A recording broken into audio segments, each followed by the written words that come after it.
point they were trying to make is that it's time that the party reinserted itself into the debate process and deciding what's best for our candidates and our grassroots.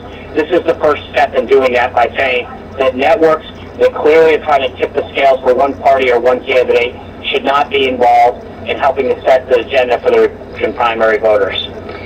But isn't what you're doing just sort of perpetuating the idea that the environment is so toxic in Washington, so partisan, this do-nothing Congress? Aren't you just feeding into that? Not at all. I mean, if you recall, in 2008, the Democrats refused to debate on Fox. No one had a problem with that. Two of the debates, the Republican debates, were hosted by Chris Matthews, a self-avowed Democratic operative. I mean, that's got to stop. At the end of the day, stop there. Whoa, Sean, I'm not going to let you say that. What did you say about Mr. Matthews?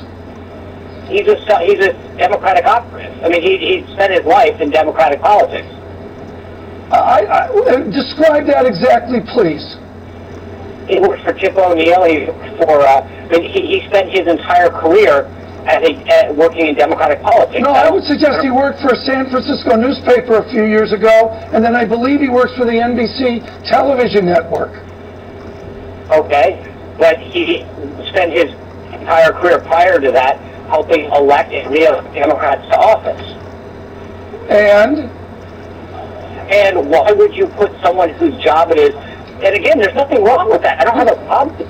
I think it's political malpractice to say to that person, you should be the guy moderating the issues, the debates, bringing up the issues and asking questions on behalf of the grassroots as to the presidential nominee of the Republican Party. That's just plain stupid. Let's get back on track here, Sean. With great respect for your career in GOP politics and support of those candidates, is the distinction here that you want to do away with the documentary on the Secretary of State, or is the distinction here you would like to add a documentary of some GOP candidate, say Mr. Rubio of Florida?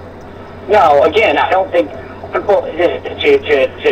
to balance it out is to say, look, if you're going to go out there and do a documentary that helps create the personal story of Hillary Clinton, helps add some substance to her, that's just starting to tip the scales against us and our candidate.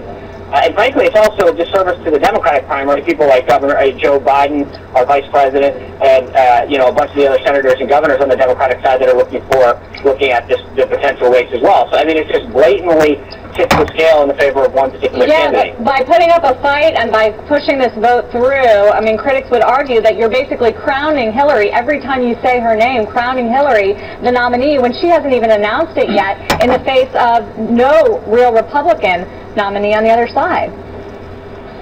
I think the networks are the ones that came out first and said we're going to air miniseries and documentaries on her behalf. So if she doesn't run, I would be shocked. What we're trying to do is to protect our party and our nominee and our potential nominee, and look out for the issues and concerns of our grassroots.